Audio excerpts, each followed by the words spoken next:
All right, we're going to talk about win total. So here's how we're going to do this. We don't want to talk about everyone, but we want you to know what everyone is, and then we'll talk about our favorites real quick. Yeah, and we'll have more formal picks on these as the offseason progresses. The current schedule once we is know not the out. schedule. Yeah, and so.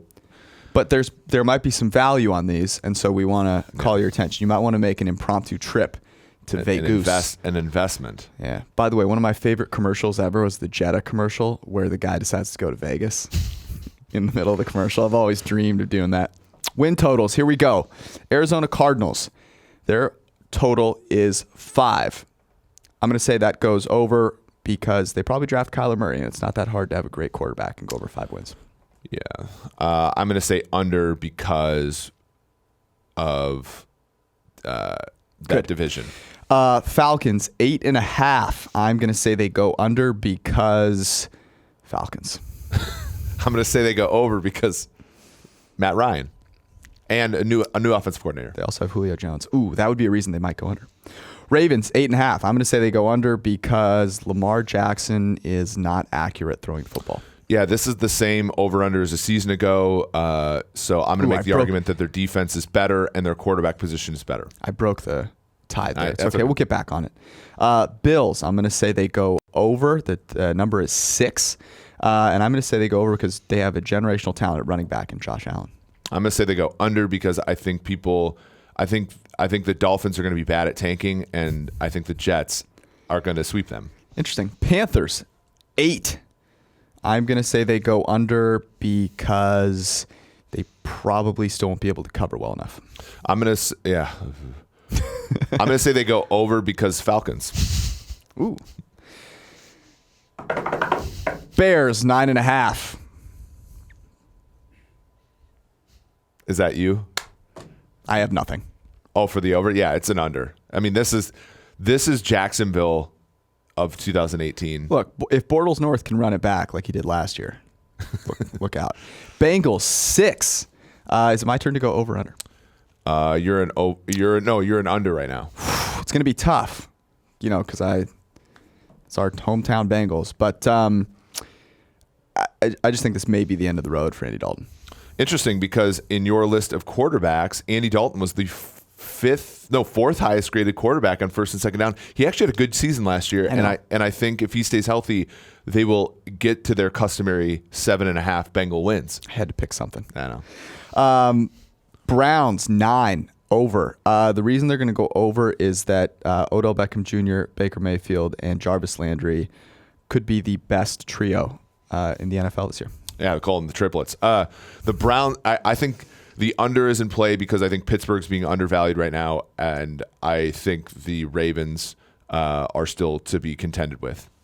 Cowboys, 8.5. I'm going to say they go under because, quite frankly, Dak Prescott, I think, has been overrated because of the situation he was in his rookie year. If they go over this, which I agree they probably won't, it's because they rally behind false accusations of Jason Garrett on the internet. That was an amazing accusation. What are you saying, bro? What an idiot. For all the crap Jason Garrett gets, come on, man. Of the a million things you could rip him for, that, really? Yeah. Denver Broncos, 7. I'm going to say they go under because their best quarterback is their president. Oh, yeah. So they go over because they can still cover, and Chris Harris and Bryce Callahan are good players in that secondary. The Detroit Lions, we're going to talk about them a little bit more at the end of the podcast. I'm going to say they go over because they draft a corner. I'm going to say they go under because they are valuing all the wrong things right now, at least publicly. Green Bay Packers, 9. I'm going to say they go under because of LaFleur. I'm going to say they go over because Aaron Rodgers is going to be on his best behavior at least this one year. Texans, 8.5. I'm going to say they go over because Deshaun Watson, I think, has room to improve. I didn't think he was as good as he could have been last year. Oh, interesting, because I think they're going to go under because I think their win total last year was a fraud based upon a bunch of close games, and their left tackle is currently Matt Khalil. Ooh. We need to stop saying I think. Been really thinking a lot here. Colts, 9.5. I'm going to say they go under because their defense plugged holes with a lot of subpar players, and they regress in coverage. Yeah, those are good points. I think the Colts are one of the best run teams in the NFL right now, with a ascending offense and a defense that is going to get better. So I think they go over in a bad division. Jags 8.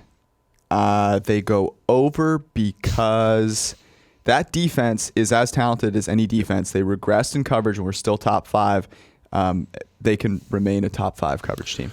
I think they go under because you're going to get the Nick Foles that you got in St. Louis as often as you're going to get the Nick Foles you got in Philadelphia, and this is the year where it sort of falls apart. We say I think as much as the players only guys on TNT say players only during those are Candace so bad. Parker.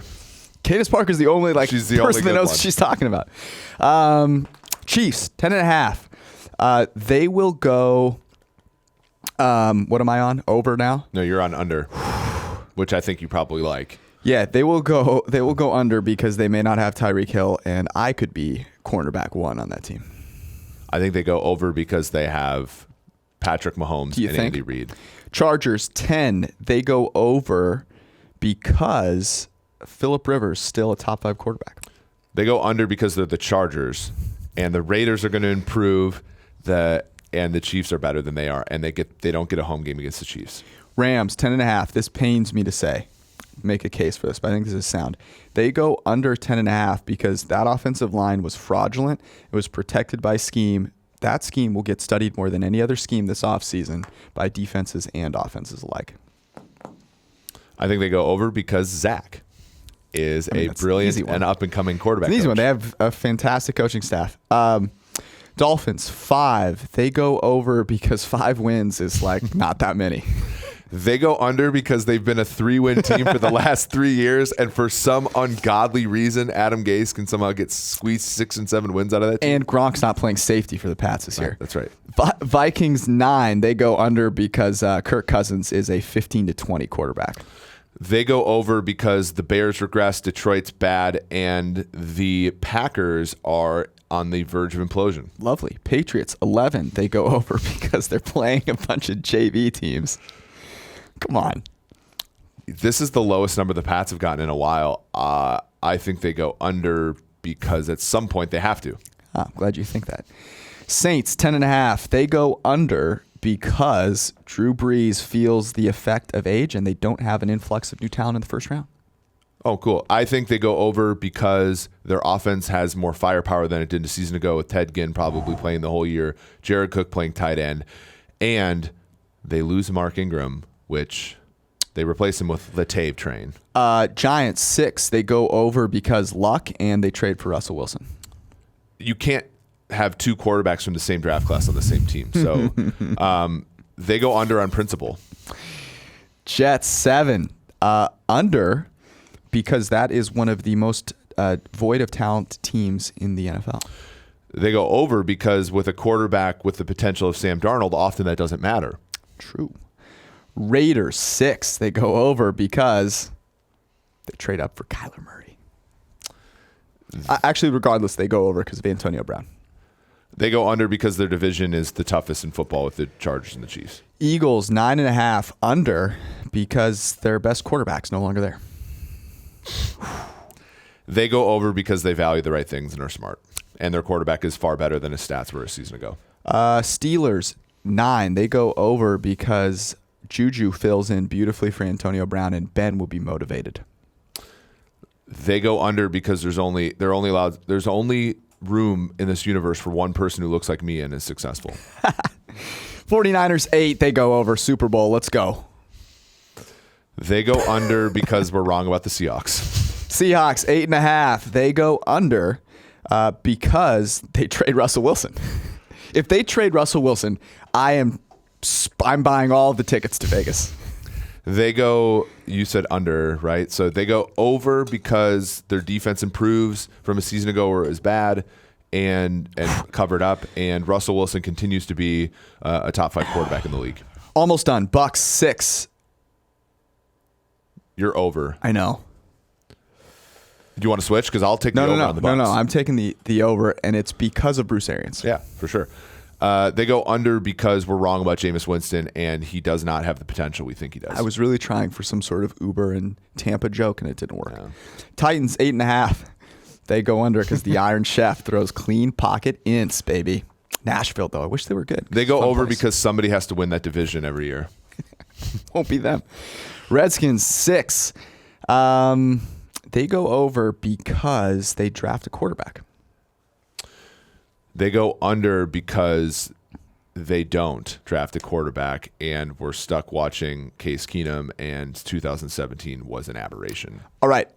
We're going to give our favorites. We're still going to go fairly quickly here. My favorite one is the Bears under. I love the Bears under. Trubisky, we've said this a million times, but he led the NFL in negatively graded plays. He was 31st out of 35 in avoiding uncatchable throws. Yep. Made up for by a great supporting cast and a uniquely amazing defensive performance by them. We've only seen this before with the Jaguars a season ago. Under 9.5 is my favorite bet. In fact, wait, I've got one more for you. If I could create my own prop bet, here's the one I like. Raiders more wins than the Bears this season. What odds do you think I'd get on that? Yeah, so you're probably in the minus, or you're plus if you want to go Raiders side, plus 250, 300. I'd take it. Yeah. Just saying. But the one that I like the most, and is I like Arizona over 5 for the reason you said. But the one I like the most is the Chargers under 10. Again, you're still talking about a team that's playing in a temporary stadium. Even one of their temporary home games is against the Chiefs in Mexico City. Mm-hmm. The Chiefs are, I think, despite the Tyreek Hill thing, a strong ascending team, as could be the Raiders. And the Chargers, a little bit in terms of some regression on defense, but also their offensive firepower. Antonio Gates retiring, Tyrell Williams leaving. I just think there's a little bit in terms of them being inefficient, running the ball too much, and being rewarded for that at times. And at some point, Phillip Rivers is going to hit the wall. All right, one more. This one really is tough to talk about, but I do think there's value. There will be value on the Rams under 10.5. The reasons I mentioned before, the Super Bowl was rough to watch, right? And I think that'll be in a lot of people's minds. I don't think that is as big of an issue as it is that their offense was revolutionary, and people are going to spend so much time dissecting it, thinking about how to stop it. And as great as Sean McVay is, I do think he built that system to take advantage of the things that Jared Goff does really well, and the things that he doesn't do really well. When they have to do those more, it really shows. Yeah, and I really hope they go over though. But again, I'm praying. To sort of make it less about the Rams specifically, but it's just really hard to go over 10.5 wins all the time. And that's why when they never hang a number over 11 or 12, and that's why the Rams are right up there. They're right up there with the Chiefs. They're right up there with New England. And how much harder is that? New England's at 11. Yeah. And they have a generationally great culture, quarterback, team, everything, right? And they're downhill because they play the AFC East, right? They're playing a bunch of terrible teams. The Rams have to play some potentially Super Bowl contending teams in their own division. Yeah. Kyler Murray comes in there it could be a really hard road for the Rams. They could win 10 games, and that could be a real achievement for them, and they could still make a run in the playoffs. Well, because here's the thing. There are universes where the Rams might have the 4th most talented quarterback in the division. I don't mean that as a negative. I'm just saying Kyler Murray's terrific. Russell Wilson's the best quarterback in that division. And Jimmy G has a ton of potential, right? So there are situations where that's true. How do you win 11 games in those circumstances? Yep. And frankly, Todd Gurley, the person that they rely on the most offensively, is not a sure thing to be healthy next year. Yeah, I mean, his knee is deteriorating. And C.J. Anderson's gone. If you had to pick one other total that you were going to bet now, which would it be? I know what mine is. Tampa over 6. Boom. All about the Bruce Arians, Jameis Winston train. Just take it.